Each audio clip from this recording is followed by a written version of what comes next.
All right, so here we go. This is class number 32 for packet 4. It wouldn't normally be class 32, but because we're on remote, I figured that's the best course here for us to take.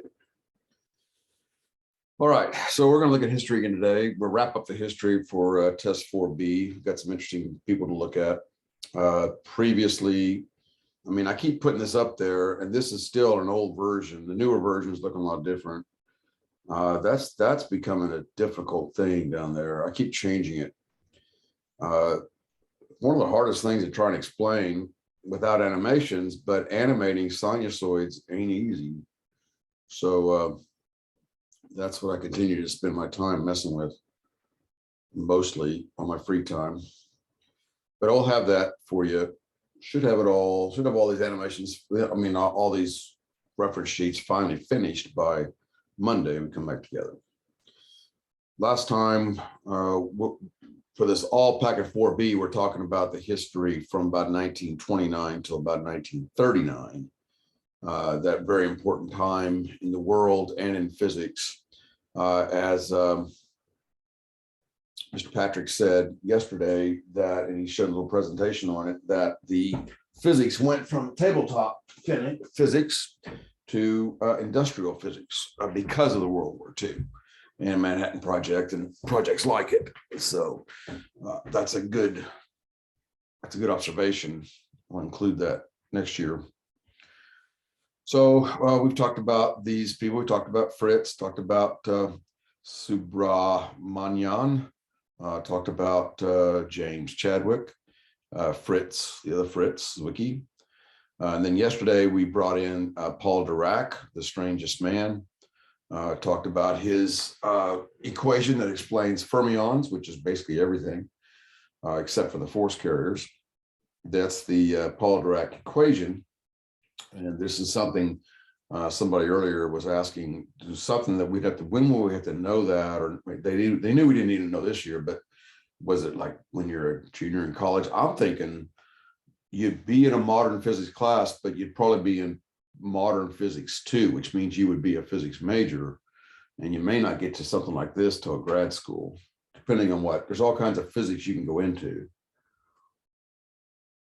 So if you're studying, if your area of expertise is going to be quantum, then you would be studying this, and you know it really well. You know it backwards and forwards. But we just kind of, we're playing around with it, looking at it, seeing what these things, maybe they are, what they, what it might do. Imaginary numbers, complex numbers. Okay, so that's all Paul Dirac. Then we talked about magnetic tape, how you can use these magnetic fields, intense magnetic field locally, setting down the filings on a type of adhesive that sets in place. Maybe they heat up. I'm thinking this because I was thinking, how do they get that to heat? How do they get those filings to stay in place in that magnetic field? And I think they probably heat it up. I'm guessing. I didn't look into that, but this they probably heat that up, and then as it cools, this is one guess. That's what happens in the Earth anyway. The Earth's minerals, with any kind of magnetite in it or any kind of iron in it, will adhere to the Earth's magnetic field, and it's when it's in molten form, and then once it solidifies, it's like that for life. We go through and find it. So I think there's some aspect to that, whether it's heat or not, you guys could look it up, but somehow we get those so those filings can move, and then they just kind of get frozen in place, and then you can play back the tape. Okay, 37, we talked about radar. We talked about yesterday, we talked about Pearl Harbor and how we definitely had radar there. Now, this is, we talked about this towards the end of class yesterday. I had a dream that I was walking down the hall into my room, and they were playing ping pong. I looked up, and this, over 30 panels of the ceiling was this painting, because it's like the most important painting of life.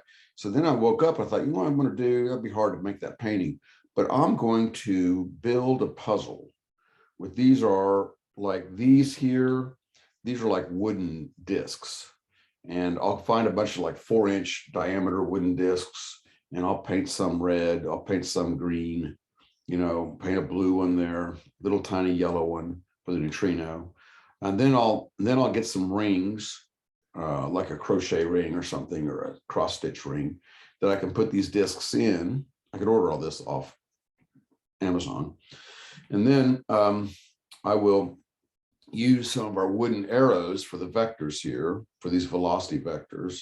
And then I'll have to get a squiggly wood. That's going to be tough. I'll fight to find maybe I can just use a, pipe cleaner or something to make that gamma ray. And then you put them all in a box and you say, okay, make the puzzle. And that'd be kind of cool. All right. And when the puzzle is done, it's like 5 feet long. You know what I'm saying? I mean, it's good sized handle on it. Okay, now today we're just studying 3 things, 3 people and then a technology. 1939, Russia has already invaded Poland, so World War II we haven't got involved yet. It's Pearl Harbor is still not till the end of 41, so we're on the sidelines watching, kind of like what's happening today in Ukraine, but we're in the watching stage right now. All right. So a huge event occurred in 1939 that would change the world. And what Putin was literally threatening today, was to use nuclear weapons. That is a raving lunatic. But the start of all that came from this woman. You could say the start of it was Einstein, right? E equals mc squared. But this is Lise Meitner. And it's not Lisa, it's L-I-S-E. It's still pronounced Lisa Meitner. She got the Nobel Prize. Actually, I think you know what? They gave it to Otto Hahn. Anyway, he got all the credit. So this is Lise Meitner. She was Austrian, Jewish. She's a physicist. She worked with this guy, Otto Hahn. That's those two together, working in a lab. Otto Hahn was German. He was a good guy. I mean, he wasn't a jerk, but he ended up being a snake. And so he's sort of known historically as a bit of a snake because of what he did to Meitner later. But they had a good working relationship, and Fritz Strassmann was also another one that was there. We're going to watch a movie on this. It won't be till like April, maybe even May, but we'll watch this little segment of it. So they're working together, and they're working on bombarding uranium in this section of their work with neutrons. And they're trying to stick more and more neutrons. They don't know what's going to happen, but they're on a small scale. They're bombarding neutrons into uranium. They notice it'll stick, and then they weigh them again. They go, oh, look, this thing gained weight. So one of those neutrons got absorbed. 2 of those neutrons got absorbed. They kept doing this. Then she gets there in the Kaiser Institute. She gets kicked out. She has to leave. She has no choice because Hitler, the idiot that he is, what an idiot. That's how racism will do to you, or anti-Semitism, the hatred. Wanted her in a concentration camp. The world's smartest woman, perhaps the smartest person alive at the time, and I include Einstein in that. Even Einstein himself said so. Lise Meitner is pretty much taken out of Germany by the Danes secretly, because she's on the run from the Nazis. And while she's out, Otto Frisch they're still going back and forth. Well, Otto Frisch keeps writing to her saying they're getting this weird, they keep getting this barium that's coming out of this reaction. They don't know where it's coming from. It's not contamination, but where's all this barium coming from? And she figured out, and we're losing mass. It's a lot of heat produced. We're losing mass. And so she did some calculations of the before mass and the aftermath, adding everything up, and realized, and this was on a famous walk with her and her, this is her nephew, Otto Frisch, her nephew, not Otto Hahn, but her and Otto Frisch on a walk in the snow. Actually, it's a famous walk. She pulled out an envelope and started doing some calculations and realized that the amount of heat or the amount of mass that is being lost is equivalent to what, and then the energy being produced is exactly equivalent to what Einstein said. E is equal to mc squared. So she realized now that Einstein's correct. We have evidence now that his theory is correct. And this can be a terrible weapon. Of course, it's in the hands of, well, the idea is in the hands of Otto Hahn, who's German. So Meitner tries to shut everything down. She knows what's going to happen, that Hitler's going to get that bomb and drop it on London, like first day, no hesitation. So she refused, she had nothing to do with it. Well, her nephew, Otto Frisch, they persuade him to come to America because he doesn't want Hitler to get it either. And so he comes to America and helps lead a section of the Manhattan Project and becomes a big player in the Manhattan Project. And we eventually, get the bomb. And then we drop it. So that's 1939. And so 1945, we drop it. So in 6 years, we drop it on Hiroshima. So it took us 6 years to figure out how to make that into, we had the fat boy, little man, fat boy, with the two bombs we dropped, one plutonium, one uranium. But the uranium one was basically figured out by the mechanism. There's still a lot of gadgets to it and all. It took Feynman and all these other people, and Oppenheimer and, Chadwick to figure out how to make the mechanism, but she figured out what was happening. That's Lise Meitner. Okay. The reason why Otto Hahn's a snake is because he never gave her credit. I mean, he did it offhand, but even though she was the freaking brains of the operation, he's a daggone chemist. He never gave her credit. Even later, when he had a chance, when he wasn't his thumb wasn't on him from the Nazis, he still wouldn't give her the credit. Even though Heisenberg and all those were saying, hey, Otto, at least he wouldn't do it. Ego. Okay, so that's it for that. First FM radio stations built in 1939. That's a big deal because growing up in the 60s, no one had FM. I mean, it wasn't commercially available FM radio really until 70s. AM radio's AM stands for amplitude modulation. We'd had that since 1920s or so.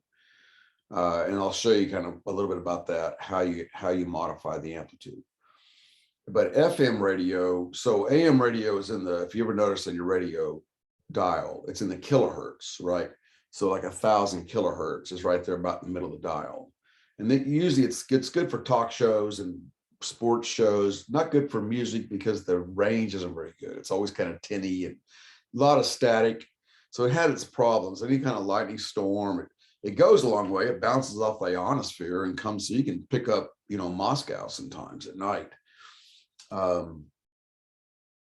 It depends. Not conventional radio, but if you have a radio and you have a receiver and all. But FM was frequency modulation, and I'll show you how they're doing that. It was in the megahertz range. So instead of kilohertz, it was megahertz. So if you listen to Sports Animal 98.1 on the FM dial, that's 98.1 million hertz is your carrier wave, your frequency. So in those high frequency waves, they bury the signal. There's a carrier wave, and on the carrier wave they bury the signal either in the amplitude or in the frequency. So for FM, it's frequency. And I'll put all these, this is from a good article, and I'll put the article on this in the captions, just on kind of how AM radio works versus, from a layman's term, AM transmission. Now notice how they're modifying, they have a certain frequency that you're modifying the amplitude, and that picks it up. It picks up that modification as that's where the signal is. And then you can decode that signal. This is all still analog. This is not digital. That's a whole different deal. But this is how you would transmit it. You have an amplitude modulator when you're trying to broadcast. Then there's that signal travels through a transmitter, and basically you can pick it up with a wire, because on that wire there's electrons. There's a sea of electrons and metallic bonds, and so they start to vibrate. And then those vibrations could be all that amplitude, that signal, that they pick up that signal, and then that sends it into your rectifier, into your radio, and then that eventually sends it to your woofer, and it sends out the sound. So that's how AM works. There's some more stuff on AM. FM, I find more interesting. Okay. There's FM radio broadcast, and I'll give you that little bit. I'm not going to read it to you, but I'll put it on the screen for the cap, and I'll put a caption on it. But here we go. So I thought this was the best one I saw. And this, what I highlighted in black, is the actual carrier wave. Okay. And on that carrier wave, they have embedded there's frequencies buried inside that overall wave. So everything's in that wave, but the signal, and if you go down and you do what's called like a fast Fourier transform, you put that into a different frequency domain, you pick up down below, you pick up the signal, the third harmonic, the fifth harmonic, are all from the music, are all buried in that signal that's in the room right now.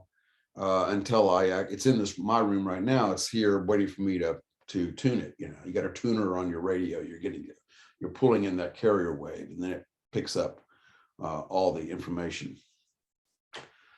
Sorry, Cynthia, I wasn't looking. The question was back on that. Why is the gamma ray squiggly? Well, any ray, like a wave here, they're all squiggly. The gamma ray, this not talking about waves, that's the ultimate wave, right? The highest frequency wave you could have. And so it represents a wave, squiggly. So that's why it's squiggly. Sorry, I should have noticed your question. Okay, so that's FM. Okay, so here's a radio. This isn't a digital radio, it's an old analog. And you have capacitors in there and rectifiers, you have resistors and all that. But for you, I have kits in the back room that I've had for years and I figure I might as well use them now. If you want to come to me Monday and ask to have a kit, you and maybe a friend or two, preferably physics students, you can build your own radio. Okay, free of charge, but you have to show us it working. Okay, when you're done, it's not that hard. It's not like this. It's not this complicated. It's fairly simple, but it has some of the ingrained parts. But you can build your own radio. So I believe it's AM probably. It's been a while since I've messed with those. But anyway, I was thinking, well, they're back there, and what are we gonna do? Throw in the dumpster? Let's let the kids play with them. Okay, so Monday, remind me, Max. I know Max is coming in. He wants one, and as many as I have, I'll hold back a couple, but I'll give you the rest.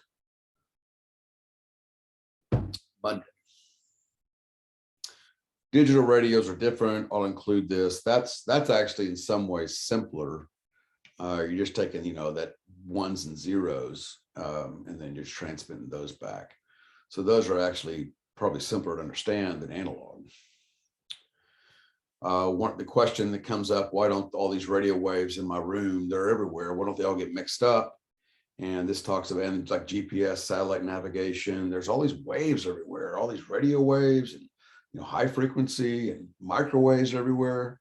That's a big controversy right now, right? Because the airlines are saying that you're putting out 5G, and that's gonna affect. That's how we talk to towers.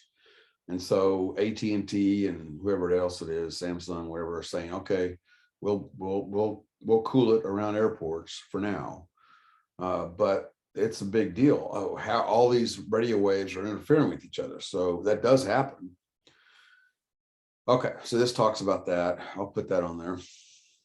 Okay, so the last one we're going to talk about today is one of my top 5 favorite. He's not a physicist. Alan Turing was more of a computer person. There really wasn't such a thing in 1939. A computer. There wasn't even computers. There weren't women were called computers in the ENIAC days. They called them computers because the women would be the ones moving the cords around. But before that, even you had Alan Turing. He arrives at Bletchley Park, and that began his historical. He was a hero for Britain.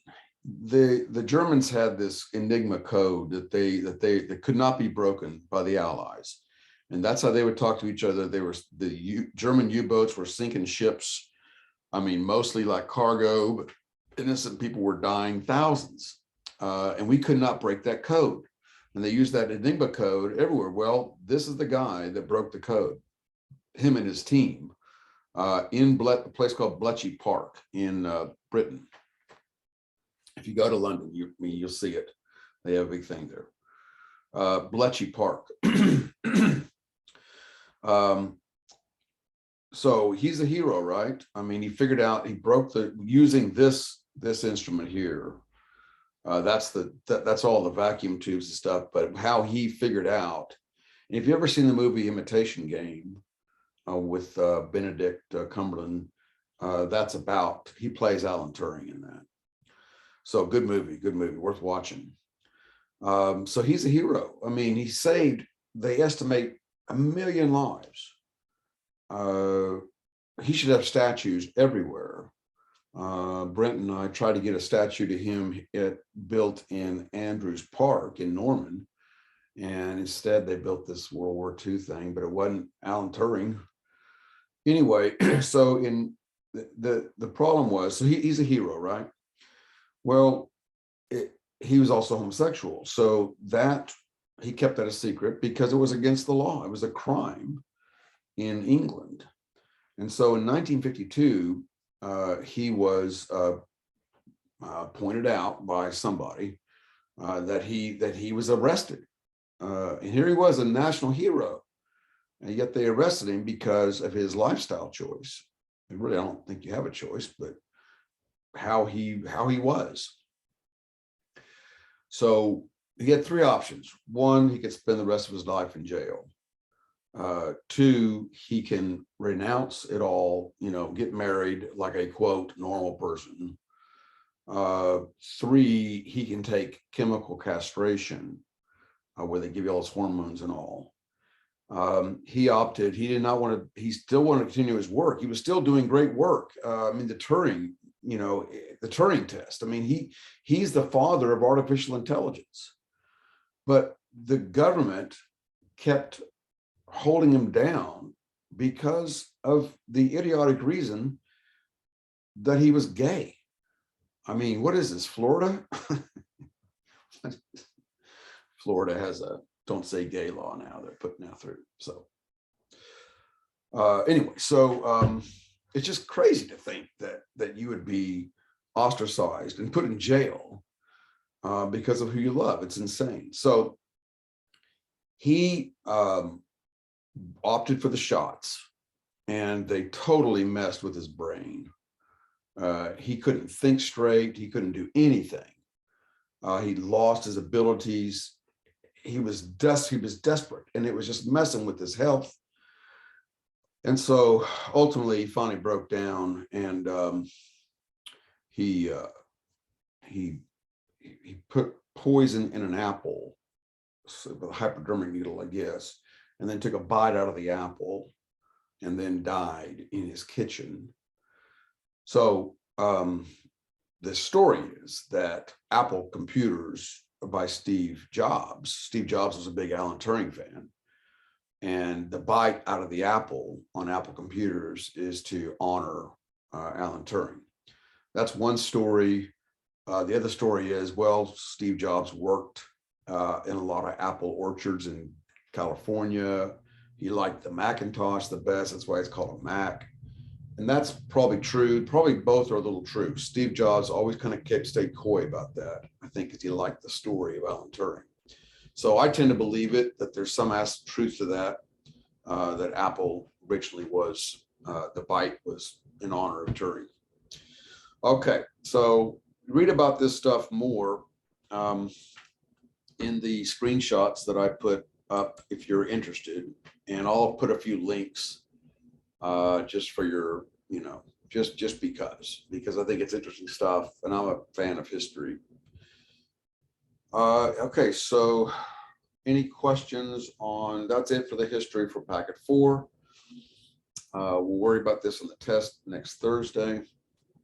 Tomorrow I'll do a session tomorrow. It won't be like this. It's involuntary help/key session on part 2 of the take-home test. I'll do it at 2 o'clock.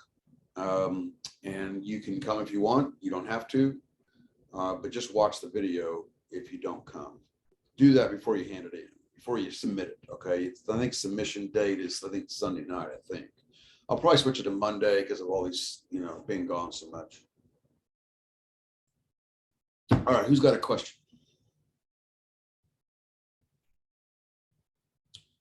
Okay, so you guys are free to go. If you have a question and you want to stop and ask at the end, stick around. Otherwise, I'm going to hit stop the record, and we'll talk to you Monday.